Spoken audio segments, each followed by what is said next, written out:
episode 4, whatever we're calling this. The wrong side of the pond. It's been a month that we've been doing this now. That's a long time. It is a long time. That just dawned on me. Wow. I know. Should I have brought like a cake today to celebrate? Well, it's our 1-month anniversary. Okay. All right, moving on. Yeah. We got a huge show today. I remember, I think week 1 we had like a pretty long show. 2 got a little smaller. Last week, we like phoned it in or something. It was not long at all. No, we did well. This is going to be like a week 1 size podcast, I think. It could end up being that way. It could, because we have a whole weekend of action in the EPL to take care of. We have some big MLS news, well, at least locally here in Ohio, to take care of. Yep, we have stuff to talk about there, too. We have a little thing that happened today, transfer deadline day. It's Monday night while we're recording this. Yeah, that's a lot. The dust has yet to fully settle on that one. So. I have Sky Sports News pulled up on my tablet, refreshing as often as possible. So we say that now, though. The dust has not settled here. It's about 8:30 where we're recording. So if we say something tonight and you go and you're listening to this on like a Wednesday and you're like, what are you guys talking about? What are you, drunk? No, that's not what happened. That guy didn't go there. That deal never ended up happening. Maybe we just don't know yet. Yeah. Sorry. So we have that. And then, we have an interview. We have a guest. Someone's going to be joining us tonight. We're going to talk with a little bit of local soccer news, talking a bit about the Cincinnati Saints, who are a local side. So we're going to talk with their CEO, president, and owner, Dave Satterwhite. Awesome. Yeah. Exciting things happening locally for soccer. Awesome stuff to happen. Anytime you can have organization locally that you can get behind, put some support behind. It doesn't matter. It doesn't matter what level it is. You can still enjoy it. You know, we were at that. We talked about that Wigan game against the Dutch Lions of Dayton. Dayton. Of Dayton. I don't think that's how the name goes, but I think it's Dayton Dutch Lions. Well, not to be confused, they do have a team in Texas too. What are they called? The Dayton Dutch Lions of Texas? No, like the Angel or the Anaheim Angels of Los Angeles. No, they are like the Texas Dutch Lions. I can't remember exactly, but anyway. And then is there an actual physical Dutch Lions that takes place in the Netherlands? No, but they do have a relationship with FC20. Okay. Yeah. So all right. Left good field. Enough. Yeah. Anyway. So we were at that game, and even though it's this lower level team and they're playing at a high school, they had some passionate fans. They had some people that you could tell this is something they make a point to show up to support, and you can see that they were loving it. And to have something like that here in Cincinnati, and if you're listening to us from somewhere else, to then be able to kind of search out, maybe you have somebody, an organization that's kind of around that level near you. It's awesome to get behind. It's really cool. And for a lot of these teams, they have that bigger ambition of climbing the ranks, growing the organization. You look at some of the, you look at Portland. Right. You look at Montreal. Those were areas where it was not an MLS team, but they made way for one. Yeah, absolutely. And it's that kind of support and the growth that you can see out of these lower-level teams that can really help to raise up an area. Mm-hmm. So hopefully Dave will share a little bit of information with us on that in a little bit. We'll hear about the ambitions of the Cincinnati Saints and their rabid support as well. We do have some nice supporters down here. So, all of that. Yeah. So we got, again, transfer deadline, just chaos. Right. Good thing we had Sky Sports today. Oh, wait. Nope. Didn't have Sky Sports. No Sky Sports today. What the hell's up with that? Fox Soccer got the plug pulled on them like yesterday, this morning. Right. This morning, Fox Soccer died for real. It's gone. 4 or 5 a.m. Yeah. No more zombie Fox Soccer channel. Even the zombie I'll take at this point. Yeah. Well, you think for their encore, they could have done, 12 straight hours of Sky Sports News. One more deadline. That's all we need. Why would they put it on that tantalizingly close date and not even consider that? Grant Wall and the boys are sitting around going, this freaking couldn't have happened in January. Right. This amount of movement. We had wall-to-wall coverage in January. Nope. And nothing happened. Nope, we will be denied. So I was up this morning. It was like the first thing I actually tweeted today was, where am I supposed to go to watch my damn Sky Sports News transfer deadline day? The answer, nowhere. Well, the internet. Well, there is that. Yeah. There is the We are black not market. we're not advocating piracy or Shady anything like dealings. that, but if you need to, get your transfer deadline day fixed, you do what you got to do. I guess you do what you got to do, but goodness me. It was They could intense. not have picked a worse day to pull the plug on Fox Soccer. Yeah, jerks. Did anything? I mean, you have Fox Soccer Plus, right? I do. They I didn't do. have anything? Nope, nothing was on there. Because they at least had the draw for the Champions League. Right. Week, right? Yeah, that was definitely on there. I got to watch that live on Fox Soccer Plus, which I is guess weird. we have that to also get into. Jeez, we had so much crap. Yeah, there's really too much to talk about. So hang with us, Luckily, listeners. If only there was like a week where we didn't have as much to talk about coming up. Is that happening soon? I don't think so. No? Maybe the international break will give us a little. Is that soon? When is that? I think it's now. Oh, okay. Well, Yeah. there we go. Yeah, I think it's now. So That old thing. that'll give us a little bit of time. Excellent. So we are now joined with Cincinnati Saints CEO, president, and I believe owner as well, David Satterwhite. Thank you very much, sir, for joining us today. Oh, not a problem. Glad to be on the call tonight. Yeah, absolutely. So just to give you guys a little bit of background on the Saints, you guys are a local club here in Cincinnati. Recently made some kind of moves upwards in the American soccer pyramid, which is part of the reason we wanted to bring you guys on today. Talk a little bit about the club, your ambitions, those kind of things. So wanted to kind of dive in first, talk a little bit about yourself. How did you come to be in your position with the club? What's your background? I know you played a bit growing up as well. Yeah, I grew up in the Cleveland area, so don't hold that against me. We'll try not to. Yeah. But I played at Wilmington College, and I moved down here, and I actually played with the Cincinnati Saints for about 5 years, Okay. and which are now equivalent to the Cincinnati Kings. But I played with them, and I started playing with the 1790, I believe is what they were called at the time. Yeah, And absolutely. that's when I started the Saints, and I literally started them from scratch. Name, logo, website, I built everything myself. So, No way. Yeah. How do you go about just starting up a club? Like, you just get the idea, I'm going to start a soccer club. How does one just build that from the ground? It's a lot of hard work, a lot of trial and error. When we first started out, our team was terrible. I mean, I couldn't get anybody to even show up for tryout. And now, we've got 40 guys that are looking to play, and that's not including people that aren't even, looking to just do open tryouts. So it's, you just got to build it slowly. You got to build a brand, and like I said, a lot of trial and error. Find out what works, what people have done wrong with other pro teams, and just try to build it that way and put a product out there. Yeah, cool. Well, it's definitely, it sounds like a huge challenge. And I know, it looks like it from looking at your current website that you're actually on the roster still too. So you're doing the front office responsibilities and a bit of the playing responsibilities too. Yeah, I've been playing since day one, and I'm going to be the first to say I will be retiring after this indoor season. Oh, boy. Are we putting the jersey in the rafters, or? Yeah, I'm not sure I was good enough to do that, but no, I've got another baby coming on, and it's I just take it the time for 16 games, indoor season and 12 for outdoor.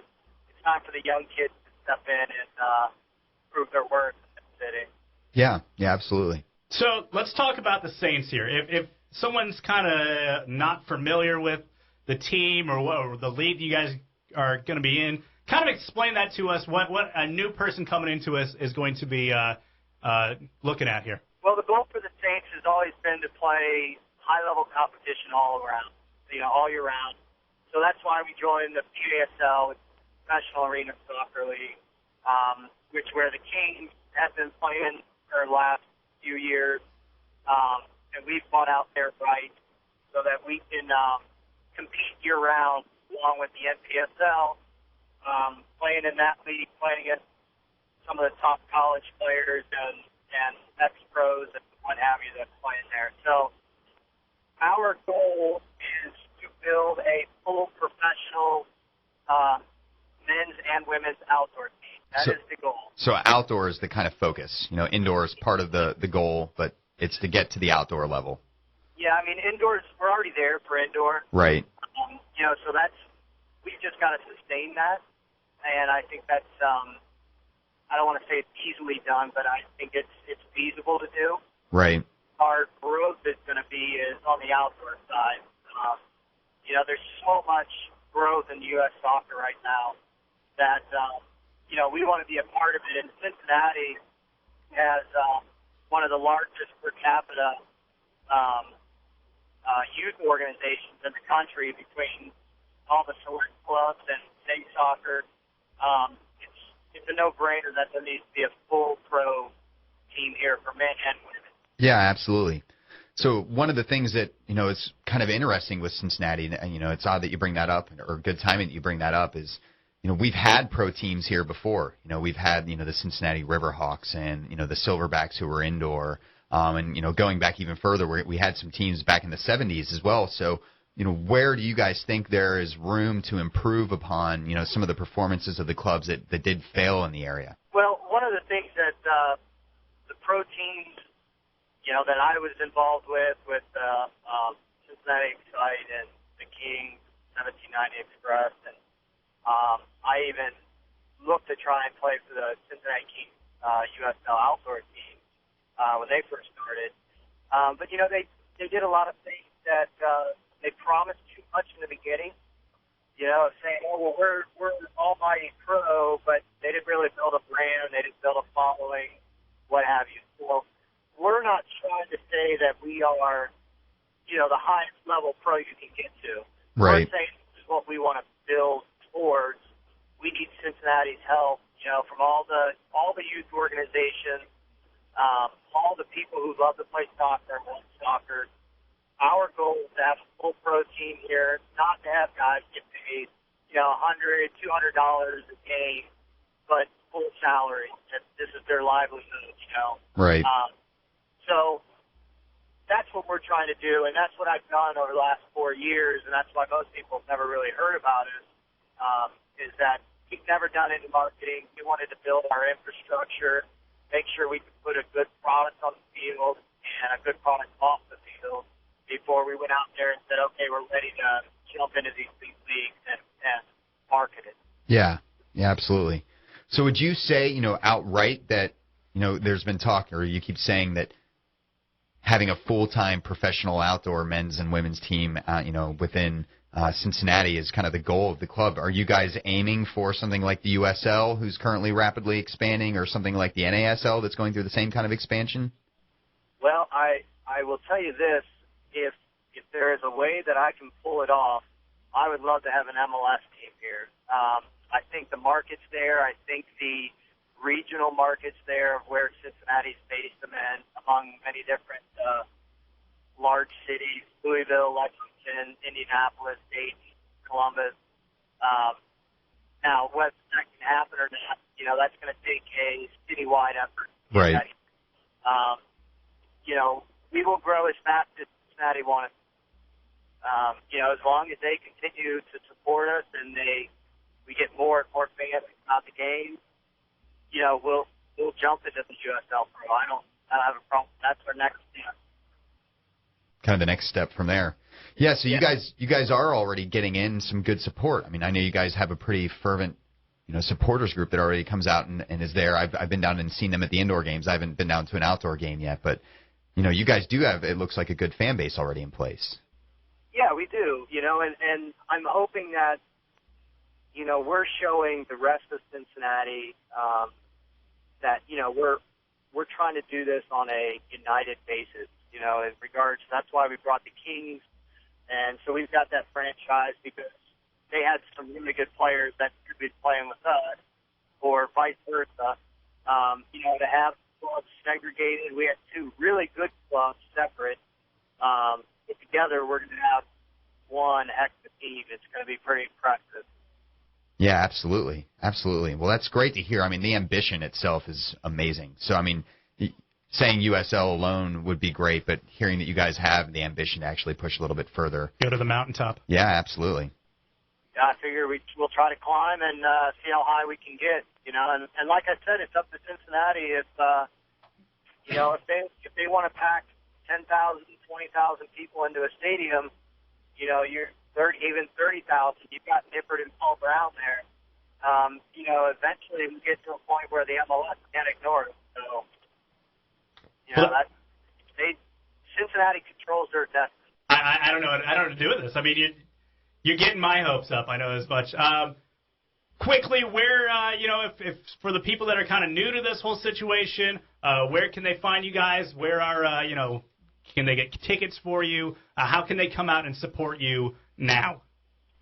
Well, right now they can go on to CincinnatiSaints.com. That's our website. We do a lot of our ticket stuff on there. But right now we have not released any tickets yet. Okay. But any type of merchandise is on there. We typically have our schedules up pretty quickly, but, since everything that went down with Professional Arena Soccer League, we're waiting on the schedule and so forth. Our home matches are for indoor. This year will be played at the Tri-County Soccer Club. And then we'll, look for a different place maybe in the future. But really, if they will follow us on Twitter at Saints.com, or I think that's how the still works. Facebook, they can find us on Cincinnati Saints. That's Facebook at Cincinnati Saints. I'm trying to think of what else. They can also follow any videos on our YouTube channel. Yep. That's also on Cincinnati Saints. Yeah, I know you guys do full match replays on there as well, so definitely check those out. Yeah, we do. Now that we've got our media manager, his name's Brian Pio. He is a fantastic guy who used to work for CBS Sports, and he is putting together all those videos for us. And we'll be doing more highlight stuff as well, and also online streaming for indoor. So awesome. We're trying to do everything right off the field, for the fan experience. So hopefully we'll have schedules and ticket sales and season ticket stuff up here shortly. So excellent. Well, I know we'll kind of wind things down here, but I know that you said that there's kind of one more announcement out there that's lingering. Some news about the women's front. Any news that you can share yet, or are we still going to be kept in the dark for a little bit longer? Still going to be kept in the dark. We're still working on that, but we will say that it involves moving to a different league. How about that? All right. Well, stay tuned, fans, for sure. Well, David, thank you very much for joining us today. Best of luck with the Saints as they've kind of jumped up a few levels here. We'll definitely make it out to a few matches this year, so keep an eye out for us as well. But good luck with the season. Sounds good, guys. I appreciate it. No problem at all. All right, let's try to get into this. Let's try to decipher what happened today, transfer deadline day. To the best of our ability. That is the disclaimer we're going with. Yeah, because as we stated at the beginning of the pod, we may not know the truth. No, the truth is a lie, and the lie might be the truth. Yeah. We don't know at this point. Yeah, absolutely. Man, what a day. It's been a crazy day for sure. Like every transfer deadline day. Well, some of them are duds, but most of them are just pulsating. Oh, yeah. But your guys over there at Tottenham, they got their shopping done early. They were kind of that dick that makes fun of everybody, run around at the last second. Oh, got my shopping done weeks ago, boys. Yeah, exactly. Have fun with that. I know. Look at you Enjoy idiots those scrambling. Crowds. Which is weird because we usually don't do any of our business until deadline day. Scrambly McGee. Yeah. So for me, this has been a really weird window. I was like, maybe we'll have one last Levy special today. Just because I'm so used to it, like maybe we'll get something done, but nothing really materialized. Chelsea was weird, too, because we had already done all of our buying. It was going to be all about selling today. Right, or so we were told. Loaning. Or hinted at. All the rumors that swirl on this day are just... We think there was some selling at it. Yeah. I guess we could be wrong about that at this point, too. Yep. Let's get into it. First of all, can we get... I don't know if you're ready for this. Can we get a roll call on what Tottenham has done? Because I feel like there's just been way too many guys coming in. Yep. We know the one that went out. We know the one. That finally was finalized over the weekend. Yep. So, yeah, we can definitely do a little bit of a roll call on this, but I'm going to start with some numbers on it. Okay. So, Spurs sold 5 players for £106 million, roughly. And, of course, these numbers are all speculation, but so I'll probably be proven wrong by like $1 million or whatever. Or you'll have like the exchange rate wrong. Yeah, exactly. Yeah, so £106 million for 5 players out. They purchased 7 players and spent £102 million. So, despite all of Tottenham's wild spending, we are still net positive for this transfer window, which to me is just you got to love it a little bit as a fan. That's a good move. There. Yeah, I mean it feels good. We lost a lot, watching Bale pull on that Real Madrid kit this morning. Let's go through your emotions of that real quick. I was prepared for this. We knew it was coming for a while now. Yeah. And I wanted it to be over with. But I was pretty damn beat up this morning. I just was like, there he was, smiling. They had that picture of him wearing a Real Madrid kit when he was like 9, up in the background, which really stung a little bit too. I miss but that one. The thing that really got me, that really just kind of stung and hit home for everything, is when when he pulled that badge up and gave it a little kiss. Whoa! Yeah, and it stung, and that's the first time where I was like, "Screw you, Gareth Bale," just for a minute. Did he ever kiss the? I don't know if he ever kissed the badge. He certainly made his little heart, around it every so often. I don't recall him ever kissing the badge. Now, so you have to pay him. You just did that here in the studios. You have to pay him. Well, he can't see it, and we're not profiting from this. Last time I checked, we're definitely not doing that. So it definitely sucked watching him sail off, and it's finally official and it's real. I do wish him all the best. It's actually something I'm kind of working on now. I don't quite know how to say goodbye, and I've been trying to pen this article for about a week now. But it sucks to see him go. Listened to a lot of Boys to Men lately? I did. End of the road for sure. I'm not going to sing this week for sure. But I am happy that the quote that I keep hearing that I think explains everything for Spurs really well is we've sold Elvis, bought the Beatles. Now I think that's kind of putting the cart before the horse. We don't really know how any of these guys are going to bet in, and betting 7 new guys, all from outside the league, by the way, outside of England. So they're having to adapt to a new culture as well. That's going to be really tough, and that's part of the reason that I think expectations were a little too high in the North London Derby this weekend. So they have to get accustomed to all that bad food. Yeah, exactly. All that bad food. All that head cheese. As long as they steer clear of the lasagna. Spurs fans everywhere are nodding. Jeremy's looking at me like, what the hell are you talking about? A couple of years ago, Spurs were about to finish 4th, and we were playing a pretty vital game at the end of the season. Okay. Had it wrapped up, all we had to do was win. I think all we had to do was tie. And we ate some tainted lasagna the night before. Skanked out lasagna. Just about everyone on the team had food poisoning the next day. Pooping their pants. Pooping pants. And long story short, we lost, missed out on the Champions League, and now every Spurs fan hates lasagna. Wow. So, anyway. That's rough. Yeah. Little history lesson for you kids. I don't think anything like that happened to Chelsea. No. Not that I can remember. No. We would just buy a whole new – if someone got – we just buy a whole new squad. Yeah, exactly. Emergency. Yeah. We'll bend the rules. So, yeah, I mean, you can't be upset with Spurs transfer window. I mean, it's good business. Let's see how it settles in. I could talk at length about this, but we do absolutely need that creative force out of the middle still, something to create in the final third. So, Christian Eriksen, I'm looking dead at you, sir. You and your Ajax-covered pants need to do pretty damn well quickly. Now, we know, okay, so Soldado already in play here. Who are the guys from this whole, I'm looking at 6, 7 guys here. Who is like the one guy that like this guy's going to have the most impact, the most immediate impact? So, Soldado's obviously going to be the one you'll lean towards a little bit. He's the new number 9 up top. Mm-hmm. You got one of those? Yeah, supposedly. Still trying to figure out what we do. Yeah. Yeah. Well, it's tough for everyone to figure it out. But the other person I think Spurs are really going to look at is Eric Lamela. Came over from Roma, young Argentinian kid. A lot of people kind of say that he has the potential to be Gareth Bale-esque. That's never a good strategy. So it's already a lot on his shoulders, but I think he's going to be a huge signing for Spurs. And he made a late cameo in the North London Derby against against Arsenal. Did well, but didn't really have enough time to influence the match at all. So it's going to be between Soldado and Lamela. I think those are going to be kind of our pivotal signings. So sure. Yeah. So let's talk a little bit about your boys. Okay. Where do you want to start? Do you want to start with the incoming or the outgoing? Let's start with the incoming because it's a shorter list. It is a shorter list, much to my chagrin. I don't know. You got in a striker. Well, yeah, a free one. A free one. Free.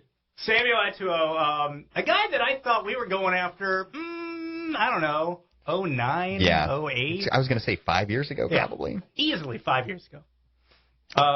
Finally makes his way to Stamford Bridge. Finally. I've been waiting years to see him there in front of the training grounds holding up that jersey. Right. And now here it is. Yeah, and I bet you weren't expecting him to be, 32 years old? 32 years young. Yeah. Yeah. Young. So, I don't know. I mean, here's basically we're left with this. We have Eto'o. We have Ba, who is now just... you guys tried to hawk him. You did. Supposedly he would only go to a team in Europe. Stomping his feet. Not only that, apparently he only wanted to go to a Champions League club. Yeah, he wanted to go to the Gunners. Yeah. We didn't want to do that. Well, I'm happy to see him not go there. Well, apparently we are too, I guess. Right. Now he's going to get the Flora Maludo treatment where he's just going to chill out with the youth team. Hey, that's what Adebayor's doing at Spurs too. So that's just no way to live. Yeah. Well, they're both in London. Maybe they'll go and train together. The Outcast training ground. Maybe Kagawa can go join him as well. Yeah, he'll make the trek down from Manchester for sure. So yeah, we're left with now. He's going to be, I guess, the centerpiece. Samuel Eto'o is going to be the one. I'm guessing. They make it sound like he's going to be striker A, striker B being El Sulk. Fernando Torres. Who can't love that? Yeah. The guy we thought was the future of Chelsea, Drogba Jr., Lukaku. He departs. He's gone. Right. This is the second time now he thought going into the season, hey, I have make my this shot. Squad. Right. No. Well, he's gone off to Everton. Which apparently that was kind of a disaster. He was kind of... West Brom showed up at the last minute. He was kind of like, well, I kind of like playing at the Hawthorns. Yeah, I know what's going on there. I know that club. I might want to go back there. He ends up at Everton, which good for Everton. I think that was a solid move for them. Yeah, and we'll get into them in a minute. But for Chelsea, it pretty much seals the fate that Fernando Torres, stop sulking because apparently you got to play, son. Right. You actually have to suit up. So he's going to get his minutes. He is. So he can stop the sob story he gave me there that night in Indy. No, I don't think he's going to stop it at all. No. So that's our situation up front. Then we just have the gaggle of midfielders. We get rid of Victor Moses, the only guy that we pretty much knew he had to be gone. Yeah, and we said that last week on the pod. Hadn't made a team sheet all year. It was nowhere to be found. In fact, I'll say it again. Jose tried to claim that he was physically missing. Like, somebody get me a milk carton. I need to put his picture on it. Yeah. We can't find the guy. He probably just intentionally ignored him. Could you imagine walking around the training ground and anytime, Moses walks by, he's like, hey, boss. Just put up a newspaper. Mourinho just turns, fart in the wind to him. So, and then we have Willian. Yep. Not sure where he's fitting in. Yeah. I mean, if you got Shirl or Shirley or whatever that guy wants to be called. Shirla. Yeah, whatever. Shirla. Yeah. We got Hazard. Right. Mata's still here. He's still here. Surprised to see him stay, actually. I thought he was off. PSG supposedly made a late move for him. Made a move. Yeah. Maybe you know what? Maybe that move actually happened. That's one of the ones where kind of like, that actually could have happened. It could have. But he was also linked to United. He was also linked to Arsenal. We're not to United. Yeah, someone said something about Spurs once, but it wasn't me. If they're not going to sell us Rooney, do you think we're going to return the favor and let them have Mata? No. Yeah. So you could see Mourinho chuckling that one over. But so he stays. So you guys still have this midfield riches that is enough to probably have 2-3 teams in the Premier League covered.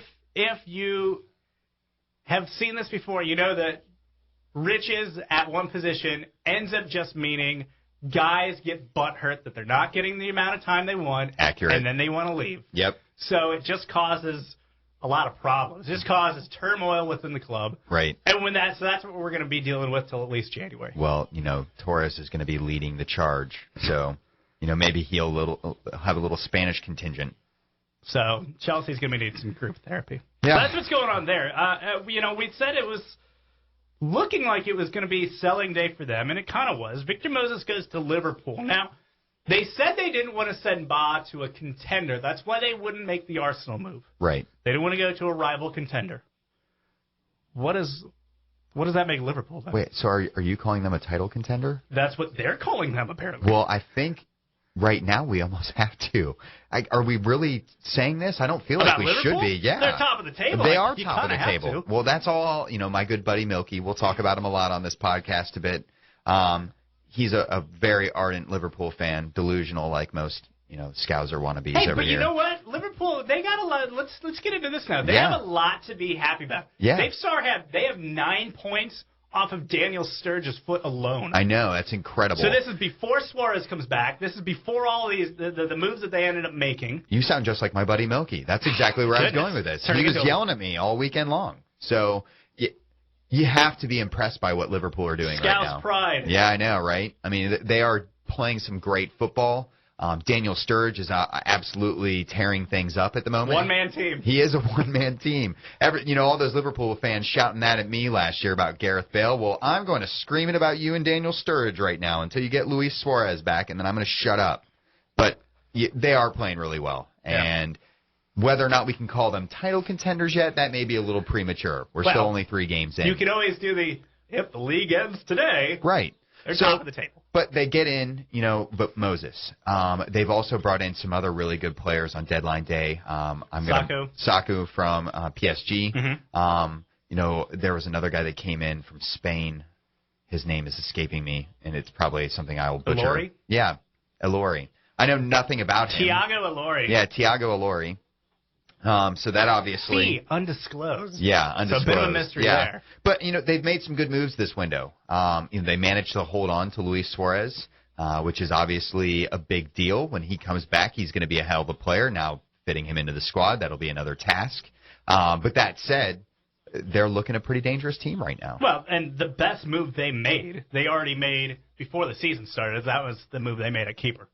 That's hands down. Looks like the best move they made. Simon Mignolet. Yeah. Amazing. He's playing really well. He's a great shot stopper. He's not going to be quite as technical with the ball at his feet, but he is exactly what Liverpool needed to be able to, have someone that's actually going to get down to all those balls that Pepe Reina seemed to let squeeze through over the last few years. So, Liverpool doing good business. So, Liverpool, transfer deadline, and so far throughout the season, 2 thumbs up. Yeah. Yeah. Chelsea, I'm going to give a thumb to the side because I'm just not really sure what's happening here. I'm not going to cry for you yet. Here's the thing. As a Chelsea fan, and this is going to come off a little cocky, but I'm a Chelsea fan. Well, what are you expecting? That's about par for course. So, we were kind of used to shopping at, the designer stores. Yeah. Some Versace. Yeah. Versace, a little Gucci action. Maybe the Barneys, get ourselves a nice suit. Yeah. Apparently, we went Burlington Coat Factory this transfer deadline. Oh, we went with the free bargains. transfers. They suck or something. Free transfer. The bargain guy. We're loaning out dudes. I mean... by the way, you just shot any chance of us ever getting a Burlington Coat Factory sponsorship. That's fine. Yeah. Is the Snooty Fox still around? Yeah. In Cincinnati? Can we get the Snooty Fox? Yeah. We'll go with them. Okay. We'll go with the local version of the Burlington Coat Factory. Yeah. We're not on our knees or anything. No. No. Not at all. Anyway. So as a Chelsea fan, I don't know. It's just a weird feeling to have because we're not used to this. Yeah. I mean, any other club they get, Sammy Oto'o, they're like, oh, this is nice. We're making some moves. We're loaning out some guys that really aren't working for us. For Chelsea fan, they look at this and go, what do we do with this? We heard back in June about Wayne Cavani. Rooney. Yeah. We heard about even Lewandowski at one point. We were hearing all the big names. Probably even talked ourselves into Neymar at some point. Yeah. And we instead get Samuel Eto'o. Hey, at least he didn't cost you anything. Free. Yeah. Hey, I always say in radio, if it's for free, it's for me. Is that what they say in radio? Yeah, because you just get free stuff, and you go, well, I didn't get paid that much, but at least I got Something for free. I like was this there. cup I'm drinking from right now from the tennis tournament I covered. Nice. Swag. I bet that water tastes better coming out of there. Absolutely. Yeah, I mean bourbon. It tastes like bourbon coming out of there. Bowl of bourbon. Yeah. So there were some other teams that did some business today too. Let's talk a little bit about the Gooners and their incredible panic buy. I think it's got to be the world's best panic buy ever. If you could make a panic buy, this is the one to make. Yeah. So Mesut Ozil comes over from Real Madrid. I was telling one of my buddies, my buddy Dave, who listens every week to us. Thanks, Dave. He does. He likes it. He thought I went a little overboard with the free balling comments last week, but that happens. Wait until this week. I was telling him, I was like, listen, I'll be point blank with you. Mesut Ozil, he's like one of my favorite players in football. Yeah. Has been for some time now. I'm shocked Real let him go. I love the guy. Yeah. I love watching him play. I think he's just. I've always dreamed of the day that he would don a Chelsea jersey. This is a bit of a nightmare. Yeah. So he's an incredible signing for Arsenal. Top class player. You don't see players like him moving that often. Can we go dark cloud on this yet? Is he what they needed? Is this what they wanted? Well, let's not talk about that. At least that's what the Arsenal faithful are saying right now. Center back and or world-class striker? No. Okay, that's a problem. Well, I get that. That's absolutely the things that they needed more than anything. Sure. With Lucas Podolski getting hurt. Yeah, out 10 weeks. He's out 10 weeks. Oxlade-Chamberlain's out hurt as well. So, they were looking a little thin on the wings, something that Ozil can provide cover for. But I don't think that's why they bought him. And what they really needed more than anything was kind of that combative midfielder. And Ozil's certainly not that. Sure. So he doesn't quite fit. I see why he could be justified. And I'm not going to, cut any Arsenal fan short here. He is a great signing. Great hire. If I got him on my squad, I'd be pretty damn pumped about it. But he's not exactly what they needed. And they do still have gaping holes in other areas of the team. Mm-hmm. Whether or not that's going to pave out, maybe Ozil will be enough to lift them. And maybe, with the way that Giroud's playing right now, scored the game winner in the North London Derby, which stung. He's playing great. He's playing good football right now. 3 Premier League games, 3 goals. Yeah, exactly. So, no one's talking about him the way they're talking about Sturridge right now. Maybe we should be. So they've had essentially the exact same amount of impact. Right, and they still had, Bentner, so everyone can be happy about that. Crickets. Can we be happy? No. But let's pretend that they had a good striker behind Giroud. Oh, that's okay. Either way, they have to be happy with Ozil. Now, they paid a little over the odds for him. We knew that was probably going to happen. But that's what happens today. Yeah, that's what happens. You pay a premium. It also happens when you tell everyone that you have a humongous transfer kitty at the beginning of the transfer window and then, try to play hardball all summer long. So that was a little stupid. That's like going to barter at a market and announcing going into it, I have $100, and then trying to get everyone to go down to like a quarter. Yeah, so I want that fine steak cut for a quarter. Well, dude, you just told me you had $100. You have $100. Oh, right. You showed it and waved it in front of everyone's face. $1. So, they didn't end up getting Luis Suarez. They didn't get in a top-class striker. Sure. So. But, hey, maybe that's better for them because we talked about this earlier. The turmoil that goes through having to be a fan of a club that employs Luis Suarez. Yeah. And do you want that on your shoulders? And I know a lot of Gunner fans were, I'm sure your friends are Gunner fans, and my buddy Dave, were kind of sitting there going like, he's a good player, and he would make an impact on this club, but, he's a douche. Yeah. Yeah, I wouldn't want him on my squad, so I don't want to make those excuses He's for a him. racist. Yeah, a racist human biter. He has shark teeth. Yes. So Arsenal, what do we give him? Thumbs up, thumbs down? I give him a thumbs up. I don't know. I'm not going to give it to him. They didn't fill enough holes. As good as Ozil is, I think they left themselves a little thin, and maybe it's just my bias. I think I'm just too big of an Ozil fan. I think any transfer deadline, if you can if you can bring him aboard, Yeah. that's a W. Yeah. So your bias shines through as well. But Absolutely. hey, Arsenal did a good job on deadline day, or at least good enough. So let's talk about some of the other big moves. I think the other... Or possible lack thereof. Oh, that's true. I think the other really big one that needs talking about is obviously Fellaini finally making his way to Manchester United. Forever. Yeah. Forever we've been waiting. We have been waiting for this for a long time. They've been talking about it forever. So he ends up going for £27.5 million, or at least that's what everyone's reporting at the moment. That's what the Daily Mail has right Okay, here. all right. So I want to make it known that, what was it, 2 weeks ago we were talking about this? They made a 2 weeks ago £28 million bid for not just Fellaini, but also Leighton Baines. So they came in $500,000 under their combined bid for just Fellaini, which really just shows how big of a dick move it was that they were pulling over on Everton. You know, unbelievable. And from who it was coming from. I know. I mean, if I were an Everton fan right now, I would hate David Moyes. Well, from what I'm hearing, that's kind of the case. It's seeming that way. And the way he talked, you know, that these players should be let go of because it's better for everyone involved, and, you know, Everton are denying them the opportunity, he sounded like the same people he used to criticize when he was sitting over, it was you know, on the blue play. side of Liverpool. Just some bad play by that. So, you know, this is another position that United have been looking to fill since pretty much Roy Keane left the club, like, you know, over a decade ago. They finally have this kind of meaty, you know, strong-willed, you know, center midfield enforcer type player. He plays a little bit more farther forward than what they were probably looking for, but at the same time, they needed that strong man in the middle, and they got him. So I think that's obviously a huge improvement for them. The other story that I don't know if you saw this at all, and I will probably give you a chance to talk about Fellaini here in a minute, but they tried to make a move for Ander Herrera. Yeah. They were chasing this kid. Okay, I heard some reports about this one. Yeah. Was there at one point a fake David Moyes that tried to make the transaction? So I'm not exactly sure. There That's the report I there heard. were rumors of some fake representatives being involved, and I'm not sure what side it was on. Was it the Geico Gecko? Because he kind of looks like Moyes. Yeah, he it could pull could have off. been him.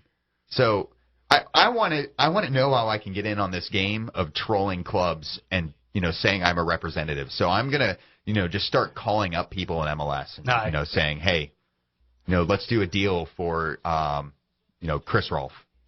And they're going to be like, oh, okay, great.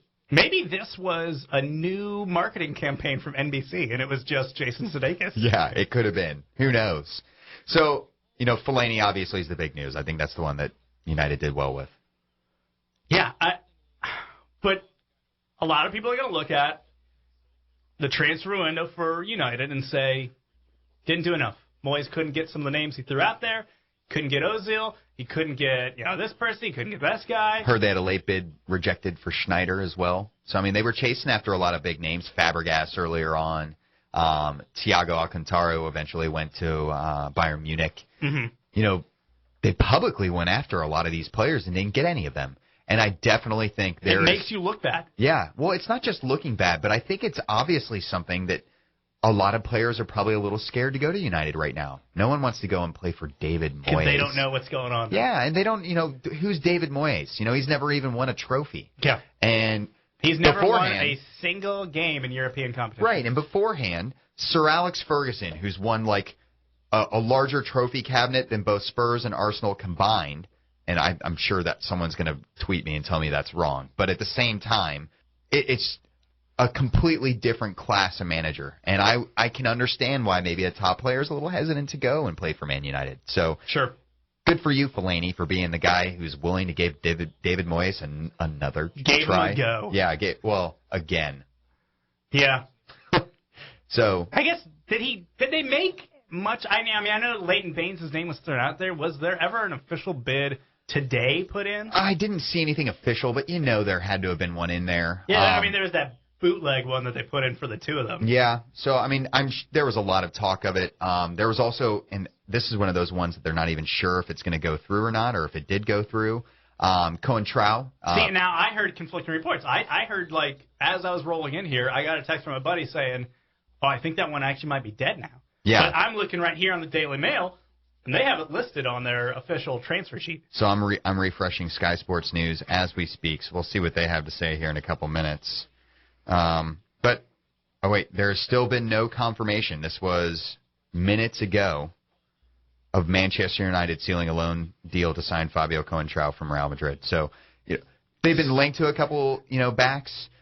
I think Baines was probably going to end up being too expensive for him. Another huge hold on for Everton there. It's really good that they were able to keep him. It'll be fun watching him dink balls over the top to Lukaku this season. I think that'll be entertaining. But it's definitely a down window for United. Do you want to go winners and losers real quick? Yeah. I'm trying to think. Is any other club? I mean, there was some smaller moves. I mean, everyone did something in the transfer window. I feel like I had one more that I had in here. From a U.S. perspective, we always kind of watch out for players over here heading over there. We did get to see Kai Kamara. Am I saying that right? Kai. Kamara, I don't know. Yeah, whatever it is, the Kansas City striker is heading back to England. This time he's going to Middlesbrough down in the championship, so not quite up at the top level, but a good pickup for them. He's going to Middlesbrough kind of becoming, or not Middlesbrough, but it's the championship league to be kind of becoming where things are going for MLS players. Yeah. I mean, I think it's a good stepping stone. Yeah. A good proving ground for him. So he's heading over there. He's going to help them out on a loan deal. Heaps a little bit more pressure on Kansas City's already kind of thinned out front line now. Sonny Sood, you're going to have to pick things up there. But just a little bit of MLS action, jumping across the pond a little bit more. So ain't nothing wrong with that. No, not at all. So let's talk about those winners or losers, though. So what do you think about that? I think you got to go winners. Obviously, I'm going to say Tottenham is a winner. Yeah, I think they probably did have the best window overall. And I remember, I'm calling you out here a little bit. When we first did our preview, I said, oh, they got all that bail money to spend. You go, oh, they're not going to spend that all. Yeah, well, we did. Yeah. It was kind of amazing. And spent it well, I would say. Yeah, well, let's not quite give it the full blessing yet. But I'm going to go It's impressive. I'm going to go ahead and jinx it. I'm going to say it was great. Yeah. They're all going to pan out. I'm going to be a typical Spurs fan and be timid with my response there. But no, I definitely think they had the best. I think they're one of the winners. Yeah. Got to be, right? Yep. Liverpool. I think they had a pretty good window. I'll give them a thumbs up. They didn't sell Suarez. Nope. I would say that's held on to a him. plus. That's a win. I mean, he's a little bit of a PR problem, but that's going to happen. Well, they seem content with that problem. They seem all right with it. But they did make some other good signings as well. They balanced the squad out. I think Brendan Rodgers is getting in his players now. He's kind of weeded out a lot of the prior establishments. The Dalglish. Yeah, all the Deadwood. He's thinned that out, and now he's got his own squad. So I think it was a good window for them. All right, so that's a winner. Any other winners? I think Chelsea, I'd put them on that bridge, almost to Winterland. Almost. I can't. I can't do that. I mean, that midfield. Again, you got to remember the high hopes we had at striker going into the transfer window. We heard all the big names. We figured, hey, we'll at least get one of them, right? I mean, we're talking like I can't believe you're sitting here telling me that you're not happy with Samuel Eto'o. Again, if we go back and it's 2008 and I have a full head of hair, yes, it's awesome. Well, but it's not. It's 2013. I'm bald as can be, and he's 32. Well, you're going to get a little bit more bald this season, it seems. I'm probably going to. All right, so you're going to give him a middle of the ground. Yeah. Not a thumbs up, not a thumbs down. I'm going to give him a... Okay. We did have another winner, Everton. I think they definitely had the other person we haven't mentioned that they brought in was Gareth Barry. I think that's going to be a big pickup for them. That's solid. Yeah. That's solid. So. And they didn't lose Baines. Yeah. So good work by them there. I think. And you know what? And they sold Fellaini when we kind of talked about the other week. I would say his stock's kind of probably drop here soon. Yeah. Like if they would have hung on to him until January, I don't think they're getting the 7 or whatever. Yeah. I don't think they're getting that. That's true. So good work by them. They sold at a good time. Yeah. They bled some money out of their former manager, sticking it to him a little bit. So I think overall, those were probably the people that had the best. Arsenal, I'm still going to give them a bit of a thumbs down. Can we go losers now? Yeah. You going to go Arsenal? Yeah. Losers? I think they were a bit of losers still. Even with Ozil? Even with Ozil. And I see you beaming over there. You're just so damn excited to watch him play. That's the thing. I get to actually watch him play. Yeah. Not watching a whole lot of Real Madrid matches. No. I'm going to watch more Real Madrid matches this year. Don't do that to yourself. I just got to watch him. Don't torture yourself. He was fun. Don't do it. He's fun. Clean break. Yeah. I can't let him go. Other losers, I don't know. I don't think anyone completely screwed up. I know a lot of people, there's going to be a lot of people saying that Moyes didn't do enough and that he therefore United losers. Yeah. I don't think so. I mean, they didn't need a whole lot. Yeah, there was talk of needing a back, but they've got plenty in reserves. I think they're going to do okay. Again, they're kind of like Chelsea, where the bar is set so high with what we want them to do, what we expect them to do, and when they don't reach it, you go, you lost. Yeah. You failed. So a little bit of a thumbs down, but I think United will be just fine. Other than that, I'm not really sure anyone really screwed up at all. I mean, Newcastle's still going to be terrible. Yeah. Sunderland, they brought in a lot of people, but they're struggling right now, so we'll see how that plays out. City stayed fairly quiet. Yeah, I mean, they made some big signings. But it was all kind of early in it. Yeah, they did do their business earlier on. Didn't leave it late at all. Obviously Alvaro Negredo, I think I'm getting that one right there. Mm-hmm. Scored, their opener at the weekend. He's going to be a great, whether or not he starts over Dzeko or whether he's coming in off the bench, I think he's going to be a good striker for them. Jesus Navas was someone that they absolutely needed on that team to give them some good width. They didn't really have any good wide players at all to serve it into some of these big guys that they have moving in the middle of the box, like Dzeko and Negredo. So they did good business. Fernandinho, they bought him for $35 million or something ridiculous like that. Too much? And he has been crap.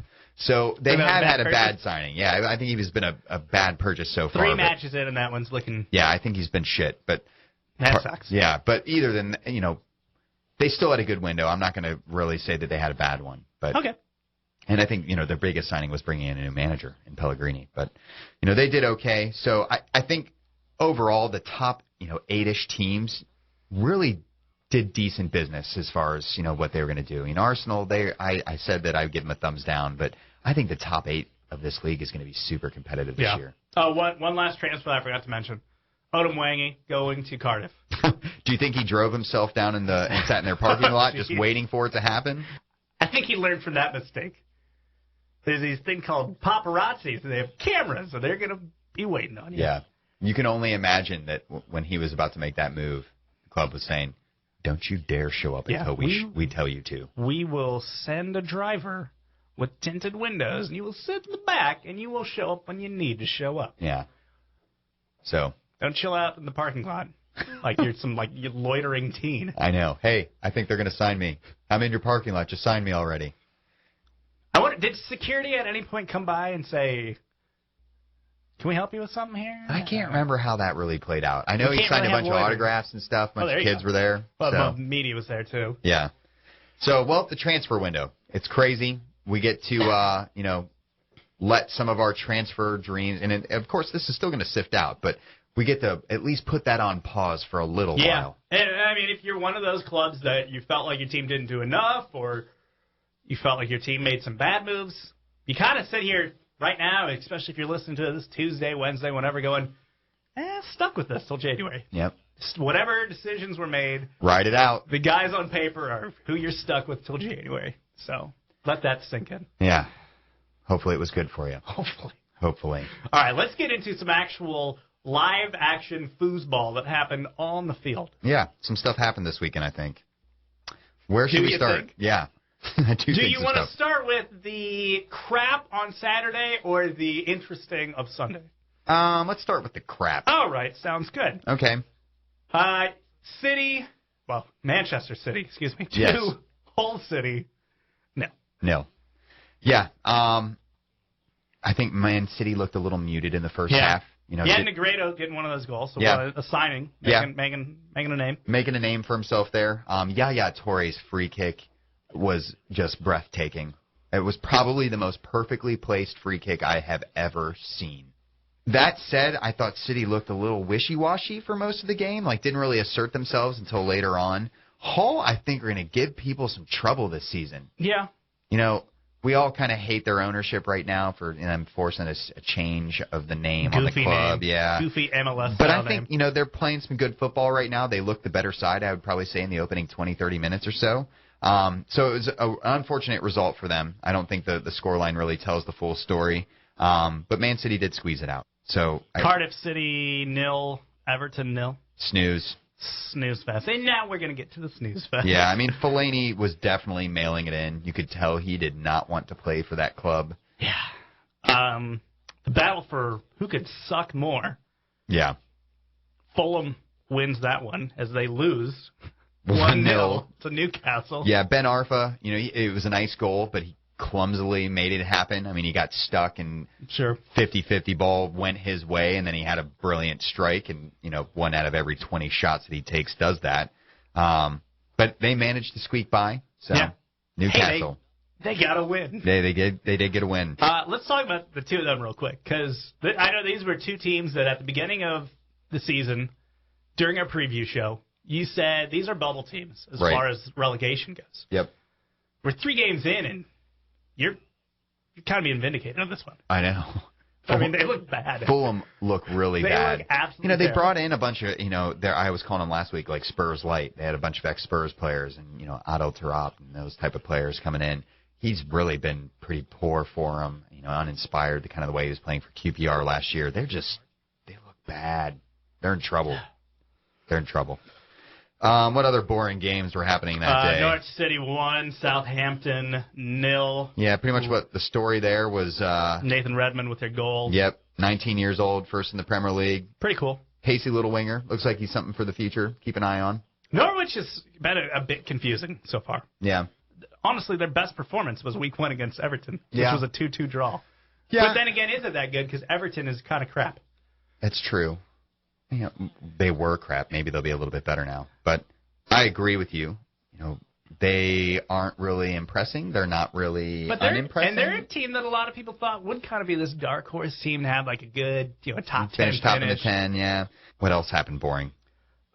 Well, if we want to talk boring, West Ham Stoke. yeah, Stoke getting the 1-0 victory. Through a Jermaine Pennant goal. That says it right there. I know.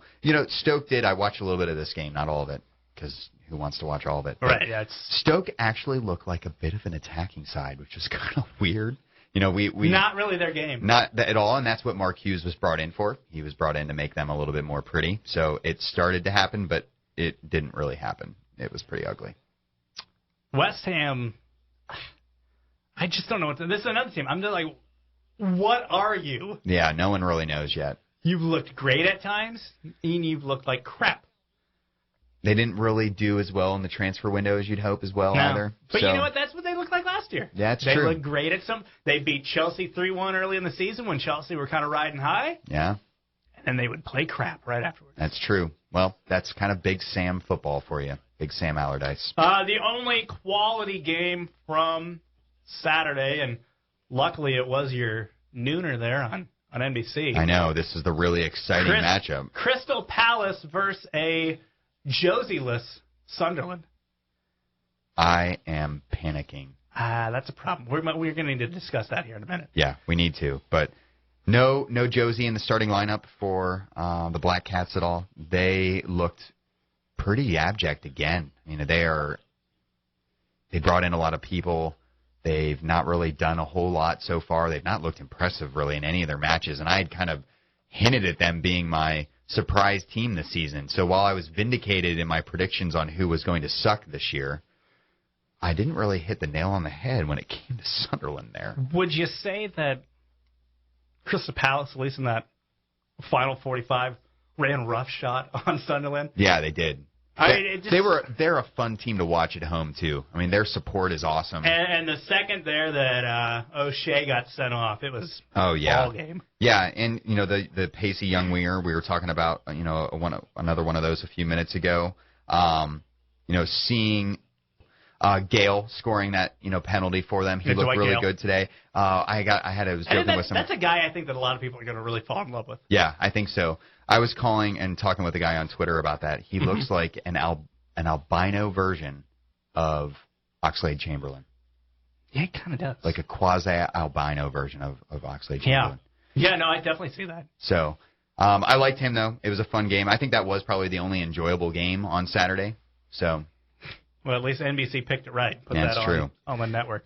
But Sunday was actually a pretty enjoyable day. Well, we'll hold on about enjoyable day. Well, as far as matches go. Well, for the neutral. They started off, for the neutral, it was great. They started off with, I think, a real head-scratcher.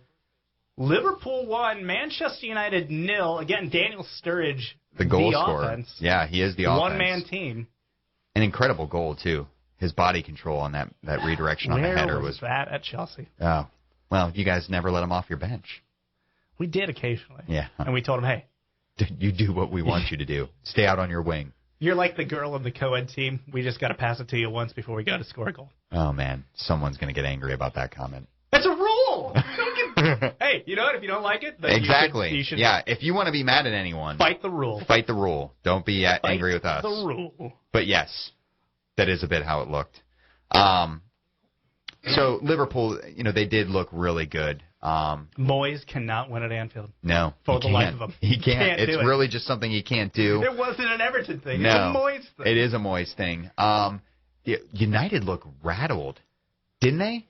I mean, Van Persie getting into a shoving match with the world's scariest man, Skirtle.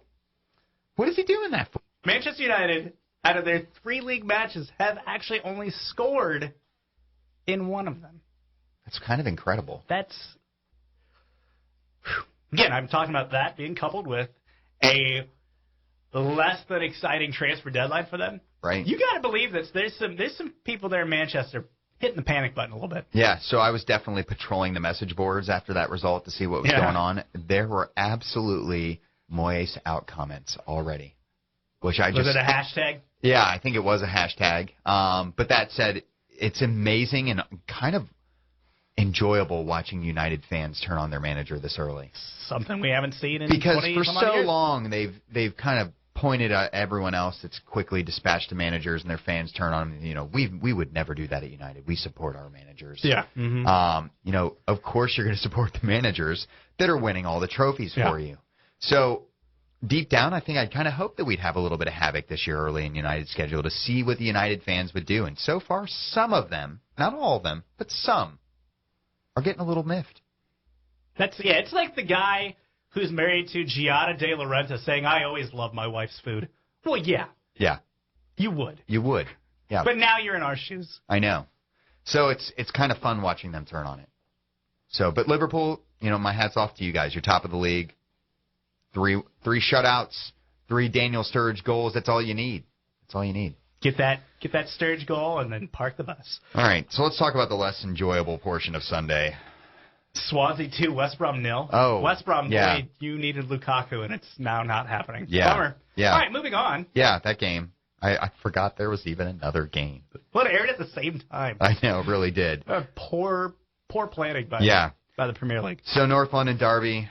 You were excited for it. I was pretty excited about it. After the bar I no-showed. I'm sorry about that. And it's all right. We had a pretty good crowd out. So my hat also goes off to Cincy Gooners and Cincinnati Spurs. Both groups had good turnouts. Packed the bar out down at Rhine House. It was fun. Yeah. They were cooking up some free breakfast for everyone. Oh, wow. Yeah, it was pretty cool. At Triple Digit Brewing in Listerman. I definitely missed Jason, that. awesome dude, came in, cooked some breakfast for everyone, which is really cool. So we had great showings out. Good banter going between everyone. And then Giroud scored. Bum, bum, bum. Yeah. So, first off, I want to give some credit to Arsenal. I think they did a good job tactically. I mean, going into this, though, you look at this, you're like, all right, Tottenham's making all this moves. They're feeling good. Arsenal, there's this cloud around Banger, get stuff done where fans are losing their minds. Oh, and then they have all the injuries.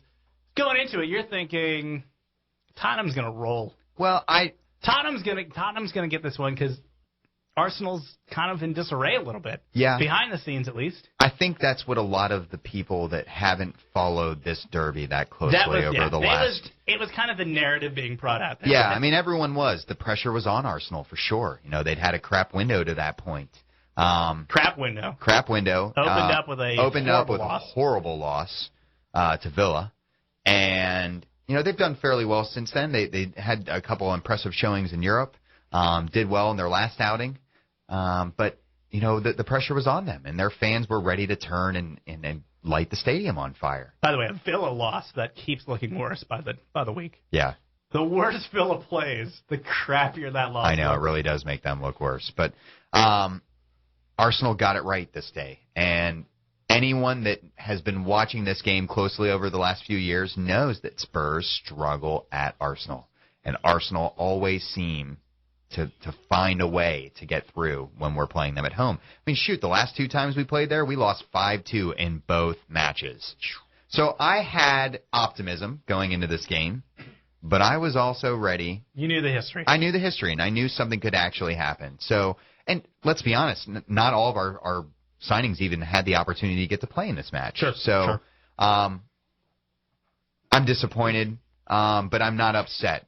Now, that said, Spurs still desperately need that, and I mentioned this earlier, but Spurs absolutely need some creative force in the final third. We can't unlock that defense.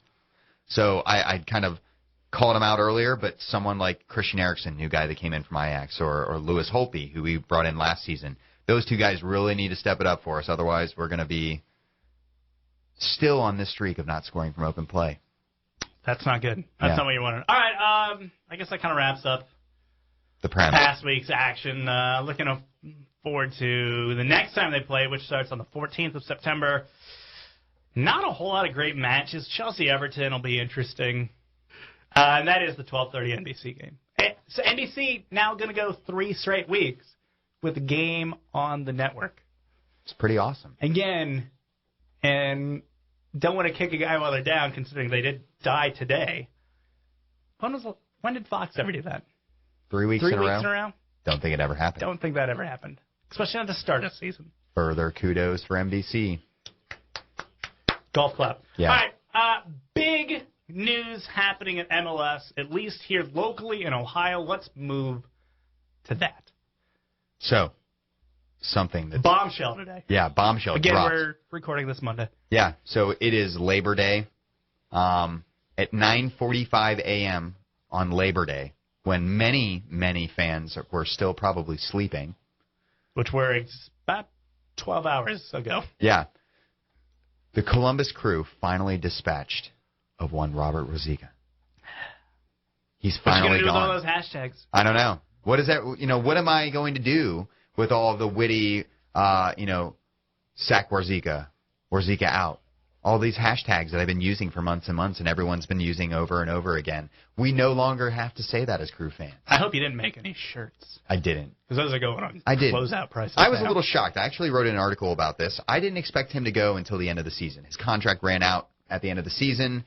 I thought, hey, they don't want to have to pay 2 guys to do his job. Sure. But after Saturday's match, let's just go into that for a second. Yeah, let's go back in time to Saturday evening. Yeah, I was thinking Sunday. I was sitting there going, you know what I got to say on the pod? Is that I'm done letting the Crew ruin my Saturday night. Yeah. They've had bad stretches throughout this entire season, but just the past 2 weeks, the way things went down. It was bad. Getting blown out in Salt Lake. Yep. And then the big hoopla comes into town. Clint Dempsey rides his train in, and everyone got all excited. And then there's a red card inside of 10 minutes. Right. Deserved. Oh, absolutely. I thought it was... But as a Crew fan, you're thinking... Here we go. All right, let's go. This is our chance. Open things up. We're totally going to be able to... None of that happened. No. Nothing happened. No, instead Eddie Johnson put in a beautiful header. Yeah, he really did. And the Crew looked like everyone was mailing it in. Everyone. I mean, no misplaced passes, just frustrating football. It was literally if they knew, hey, you lose this game, and they're sacking that dude. I can't remember the exact stat, but it was like they had 26 shots, which you would expect for playing, 75% of the match, a man up. Yeah. And only 2 of them were on frame. Like, how do you even do that? So, I mean, it's super frustrating. After the match, normally we have a little media hour. I wasn't there. I'm not saying this as if I was there in person this time, but normally the media is allowed into the locker room about 10 minutes after the final whistle, and the media went in, and then they were escorted back out, which is unprecedented. It is. And being someone who covers Major League Baseball, that's happened once to me ever, and it had the same result as what we saw with the Crew. Right. So rampant speculation when this drops. Everyone's freaking out. He's going to get fired. Anthony Precourt, the new owner, walks into the locker room, calls everyone out, in. Did he roll out the guillotine himself? Frankie Hayduck, for some reason, followed him in. I know he's the Crew's cheerleader. He kind of looks like a guy who could be the Undertaker. He could. You wouldn't want him waking up over you in a dark alley, for sure. And all they say at the time is that, basically the ownership came in and told everyone how disappointed they were in the performance. And damn right, he should go in there. He just spent $56 million, which is, about half of a Gareth Bale. And this became their, because of Dempsey's signing, this kind of became one of the marquee, big ticket drive for this match. Yeah. And they had a ton of fans out for it, although it was rain delayed. Chased away by, about 90-minute rain delay? Yeah, so that really did hurt things. But, they did terrible. And storm delay, I guess. Yeah, it was a storm delay. But either way, we thought he was going to get the axe then. But surprise, surprise, nothing happened. And, Sunday goes, still no word. Mm-hmm. And then all of a sudden we get this weird 9:45 a.m. on Labor Day announcement that Robert Wadzika has been let go. Well, working in the world of media and news, generally, if you want to bury a story or not make it have the impact that it could make, you go Friday night or weekend with a story. Right. The other time you do it, a holiday. Huh. So I'm learning stuff here. If you want to bury a story, this is Politics 101. You want to bury a story, you release the information on a Friday night or a holiday. Well, the Crew did that. Here's what I find a little odd about this angle. Their fans have wanted this, and rightly so, for a while. I'm a Crew fan. I'm going to admit this. Wadzika's done a lot for this club. He was a club legend as a player. Has sacrificed a lot for us. And I don't want to take that away. It had to end the way it had to end. It really is. And no one, I think, is happy about that. But he needed to go, and the fans wanted this. I would have used this as a little bit of a marketing opportunity to really say to the fans, look what we're doing. We're listening to you. I felt like that was an opportunity for them that they missed. So it did make waking up this morning for a lot of Crew fans like Christmas morning. Yeah. But, this – you kind of pointed out the whole thing about do you let a guy go? Do you let him finish out the season? I see this in other sports all the time. And there is always that question. Do you let a guy, if you know a guy is basically, because the reality is, he knew this was coming. He was not all of a sudden, he didn't have like a whiplash neck snap. Like, what? You're firing me? What? Yeah. Well, and it's he totally not like knew this was coming. Yeah, it's not like he thought he was getting a contract extension in the summer or anything. Sure. He knew that he was probably getting let go at the end of the season. It was pretty much, I would say, if he were to put a number on it himself, he probably would have said 80% chance I'm out. Right. And he was probably being generous. Right. To keep a guy that's a lame duck and knows he's a lame duck, even when the season is kind of thrown away, which the reality is it's kind of thrown away. Right. There's no shot at the playoffs. Let's get that out of the way. Yeah, it is done. It's gone. Or do you keep a guy, let him finish out the season in quote-unquote dignity or whatever? It's always a debate of whether you do that or whether you don't. And I have always felt the idea, or felt I've always had the feeling that if you're going to get rid of a guy, get rid of him. Right. You don't need that hanging around you. You don't need people seeing this is how that you operate. Cut bait. Yeah. If it isn't working, cut bait. If you know that you're going to make the move at the end of the year, don't wait. Right. Well, I think we are lucky as Crew fans to have gotten new ownership. Because I think if the Hunts were still owning the team, we would still have Bobby in office. But with Precourt coming in, he's talked a lot of change. We're excited about these kind of things. He's showing that he's not afraid to ruffle some feathers and shake some things up. And I think, like you're saying, we've gotten a cancer out of the team now. We have new, fresh look at this for the rest of the season. No expectations. All they have to do is go out and perform. And, from here, hopefully make the right decisions. Now, there's been a lot of talk of who they're going to bring in. And that'll start the rumor mill. Right. And I don't want to poo-poo on anyone's dreams. I think bringing back Scilato would be very romantic. He led the club to an MLS championship. He was a fantastic player. He's doing really well with Lannis down in Argentina. Isn't this kind of what we just did, though? We kind of already went down this road? Right. So what I think is they need to bring in, and I don't think Shalota would be a bad appointment at all. You know, maybe he'd do well. There's going to be a bit of a language barrier issue there, as his English isn't that great. But still, I think they need to bring in someone with some proven MLS coaching talent. Someone who knows the league, knows how it operates. Like to throw out a name? I'm going to throw out a name. Frank Yallop, former San Jose Earthquakes coach. Okay. Knows the league inside out. Was let go in very acrimonious circumstances last season. What's he doing now? Nothing? Nothing. He's unemployed at the moment. So we don't have to pay anyone for him, which would be great. Sure. Another name that I've seen thrown out there that I'm not entirely sure that I like because he doesn't have any MLS coaching experience, so that's going against everything I just said a minute ago. Mm-hmm. Brad Friedel was someone's name who I saw come up. Bradley Friedel. Is he officially retired yet? He's not. He signed a new extension with Spurs at the beginning of the season, so he's got a year left to run on that. But he does have his UEFA B license and is working on his A. So, you know, he's got his coaching credentials. I don't know. I mean, I think there's a lot of opportunity for the Crew to do something. Who they bring in, I think, will be very important. I would love to see someone like Frank Yallop. You know, maybe we'll get someone like Eric Winalda. God, I would hate that, but I could see him getting a chance. Hey, he did pretty well with that team in Atlanta that he coached. Yeah, the Atlanta Silverbacks he's done well with, and then he did well with the amateur team that he was running out of California a few years back, too. So, you know, look, the Crew need to get someone in. What about old fat-faced Stevie Nichols from New England? Yeah, hanging out at ESPN FC? Yeah. Kind of becoming a popular guy again? Yeah, I mean, I could see that being a good move, too. That's a great suggestion. So it's a terrible suggestion. You don't have to be nice to me. Hey, I think it is a good suggestion. I mean, look, we need some experience in, and something like that wouldn't be a bad idea, but I could also see them going with someone relatively unexperienced and, you know, enthusiastic like Winalda, which would suck. Or just go with their mascot. Oh, man, Crew Cat? No.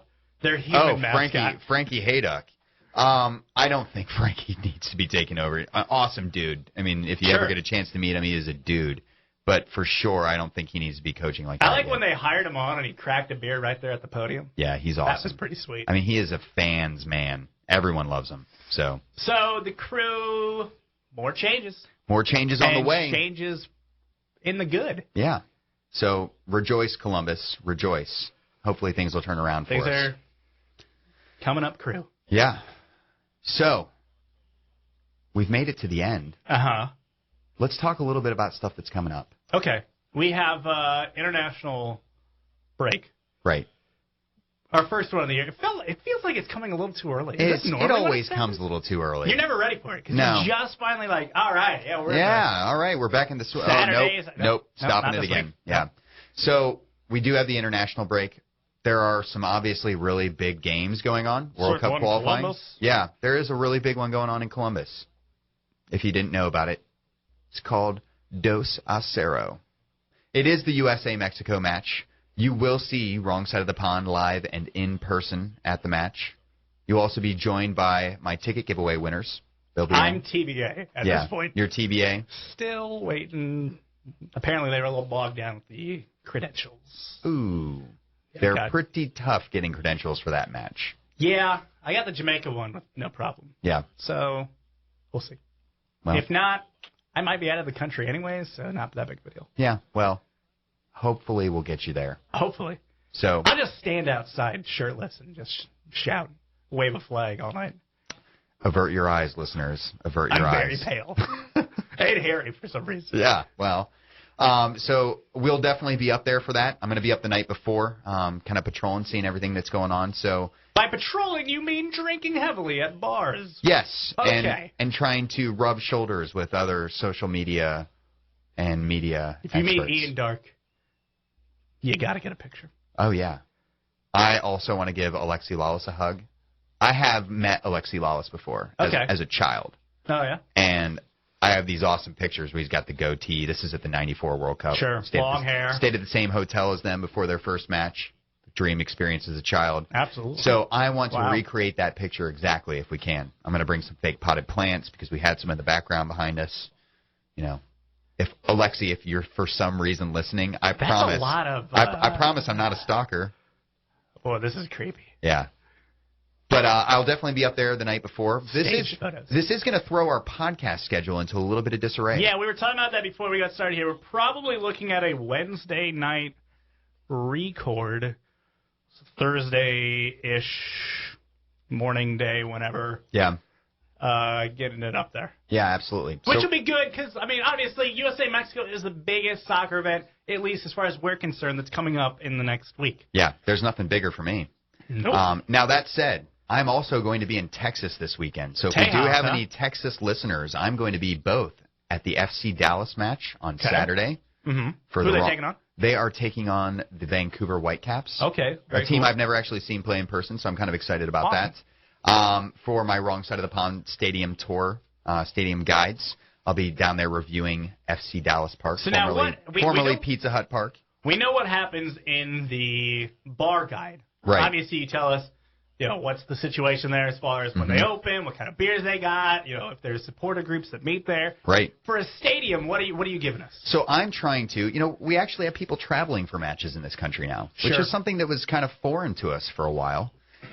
So there's really not a great resource out there for getting information on visiting other soccer stadiums. So I thought to myself, this is a great opportunity to really get to not only know all of the, the clubs a little bit better, also kind of check off a bucket list for me. I want to, go to every MLS stadium if at all possible, but also do a complete visitor's guide to actually coming and going to a match at that stadium.